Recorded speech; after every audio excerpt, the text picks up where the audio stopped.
Today, right now, it's Gene Massey, Executive Director, Ascent to 55%. Also, Jason Dean in the studio.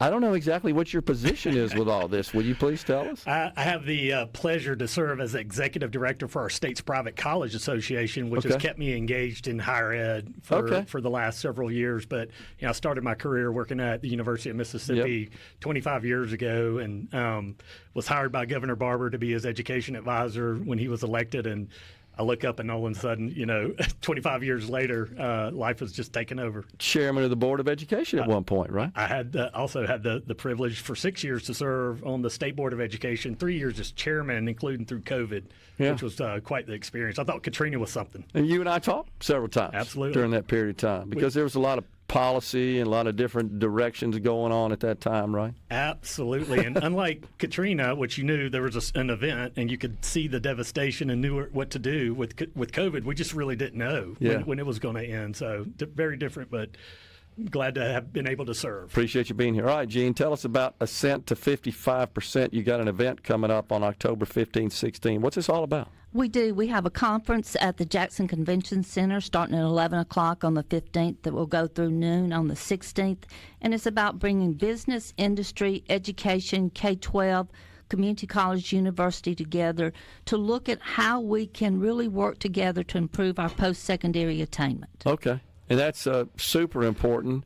Do you guys talk about how we can keep these great people here as well, huh? That's part of the conference. Yeah. How do we do talent retention? What can we do to keep our individuals here? We have several panels that will actually talk about that. What's happening? What are some ways through internships, apprenticeships that we can actually get people interested in what's going on in Mississippi, and how do we keep our talent here? So I've always felt like, Jason, anytime we can get the education community, the public sector, the private sector, it's hard to get all those folks in the same room, is it not? But when we can get them to collaborate, really we're better positioned to produce good outcomes. I love that you use that word, collaborate, because that's what this is. It's an event where different stakeholder groups across the state of Mississippi are coming together for 2 days, actually, where we're talking about these issues that are important to everybody. What we sometimes suffer from in Mississippi is systemic alignment, is what I call. You've got multiple different governing boards for education. K-12's one, community college, IHL's one. Then you got 130 plus school districts. You got the MD. It's a complex system, but when we can align to things like the good work that Accelerate Mississippi's doing, the leadership of our governor and our economic development, big wins, when we can get educators to understand they are providing the workers for that. They are the supply for the demand, and you start talking about it in business terms, then I think you get some common ground. Yeah, 100%. Totally agree. So, Gene, what's the relationship with the Mississippi Economic Council here? Back in about 4 years ago, Mississippi Economic Council wrote a grant to the Woodward Hines Education Foundation to work on the Ascent to 55%, which is the attainment goal that was set by the Education Achievement Council.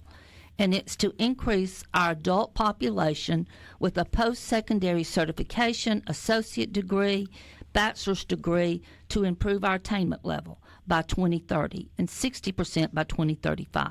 So through this grant, through Woodward Hines, MEC was able to do the work that we're doing now to really try to coordinate efforts to improve our attainment levels for our adults across the state. Okay. Yeah, awesome. So, and to what extent are we getting information from these prospective employers to tailor these programs to make sure we're equipping folks with the skills they need to take these jobs? We are working very closely with Ascent, with Accelerate Mississippi, with other organizations across the state, with our colleges, with our K-12, and with our local communities, because when you really think about it, it's about what's going on in these local areas, because what may be needed on the coast may not be what's needed in North Mississippi.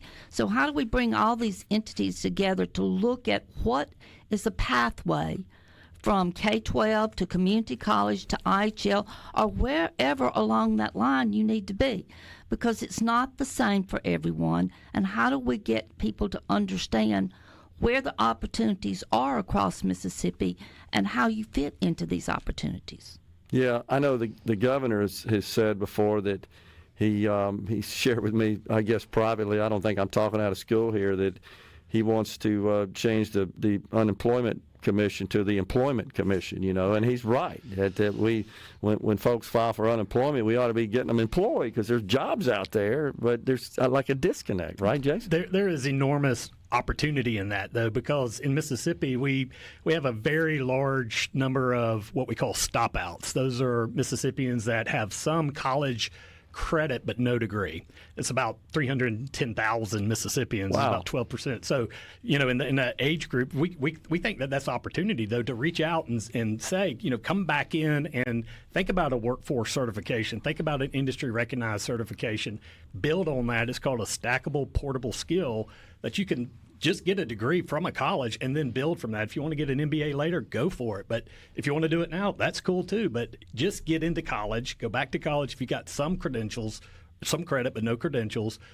So there's a real big opportunity out there and plenty of people, but this also goes to the labor participation rate. Okay. So we're tracking, the same kind of language. Our state economist is going to be a panelist at our conference next week, and I know he's talked a lot about the labor participation rate. This is part of what our job is to address that. You get a degree, you get a job.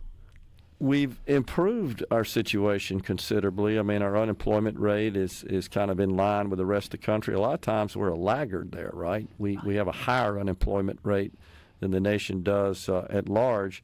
We've improved that situation, and of course we've had incredible improvements in our K-12 educational outcomes, and that's gotten national attention. As we know, Minnesota's running billboards now. Why can't Minnesota be like Mississippi? Who would have thought that ever happened? I sent that to my friends in Minnesota, that's by awesome. the way. Good for you. Yeah, I was like, awesome. Check it out.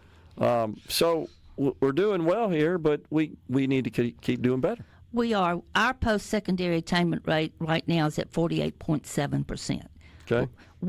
The Education Achievement Council set the goal for 60% by 2035, but if you look at the jobs in Mississippi, and that's really before all this economic growth we've seen, 65% of our individuals needed some form of post-secondary certification. Okay. So we got a ways to go.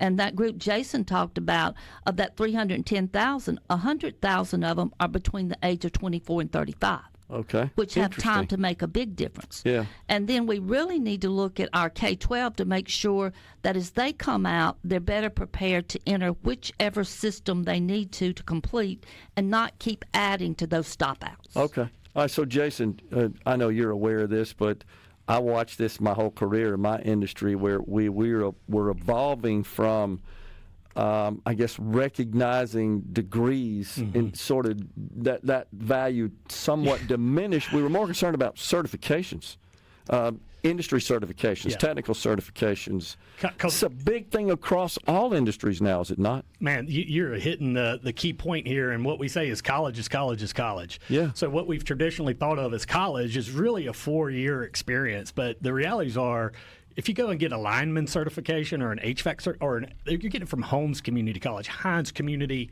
College. And so the message is, I think, for our listeners should be, college is if going to get some post-secondary education training after high school that leads to a high-demand, high-wage, high-growth job. Yeah. And if we can get that message out there, we actually do a great job in this state of sending our kids who graduate from high school to a 4-year college. Number one in the United States of America as a percentage.